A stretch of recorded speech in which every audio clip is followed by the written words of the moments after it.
ताज्या घडामोडी पाहण्यासाठी वृत्तदर्शन न्यूज चॅनलला सबस्क्राइब व लाईक करा।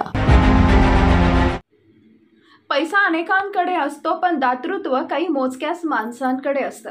गेल्या काही काळापासून एक अनाथांचा नाथ, गरिबांचा कैवारी आणि सामान्यांचा पुढारी म्हणून एक व्यक्तिमत्व पुढे आले, ज्याच्याकडे दातृत्व आहे, ममता आहे आणि आपण समाजाचे काही देणे लागतो याची जाणीव देखील आहे। असे शिवसेनेचे नेते उद्योजक राजू खरे मोहोळ पंढरपूर तालुक्यात मागील काही काळापासून या एकाच नावाची चर्चा आहे। जिथे कमी तिथे आम्ही ही त्यांची भूमिका लोकांना भावलेली असताना आता तर त्यांनी असा काही उपक्रम राबवलाय, पाहणारे आणि ऐकणारे ही चकित झाले।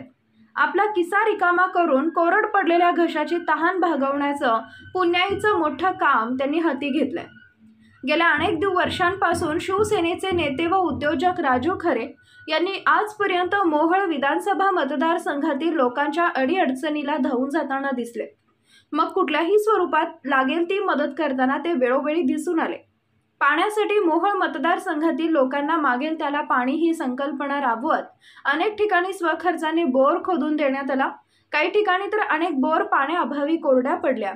लोकांच्या पाण्याचा प्रश्न निर्माण होऊ नये यासाठी राजू खरे यांनी स्वखर्चातून टँकरने पाण्याचा प्रश्न सोडवलाय। तालुक्यात पाण्याची व्यवस्था करणे, टँकर उपलब्ध करून देणं हे शासनाचं काम आहे। तरीही व्यक्तिगत खर्च करून लोकांची तहान भागवण्याचं काम या आधुनिक भगीरथानं केलंय। कडाक्याच्या या उन्हाळ्यात तहान लागेल त्याला पाणी उपलब्ध करून देण्याचे मोठ्या पुण्याईचं काम त्यांनी सुरू केलं आहे। याचाच एक भाग म्हणून खिशाला चाट लावत राजू खरे यांनी पाणी टंचाई असलेल्या भागात म्हणजेच उत्तर सोलापूर तालुक्यात 2 टँकर आणि पंढरपूर तालुक्यातील 17 गावांसाठी 1 टँकर असे 5 टँकर त्यांनी दिले। लोकांची तहान भागवण्यासाठी हे टँकर रवानाही झाले। जशी गरज लागेल तसे आणखी टँकर वाढवले जाणार आहेत असंही त्यांनी यावेळी सांगितले। त्यांचं या उपक्रमाचं मोहोळ मतदारसंघात जोरदार स्वागत होऊ लागले।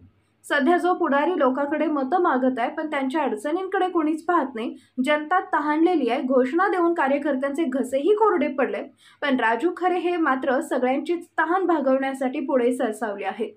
क्वचितच असतो एखादा माणूस, एखादा नेता जो मागण्यांपेक्षा देण्याचं काम करतो, म्हणूनच लोक त्यांना सलाम करू लागलेत।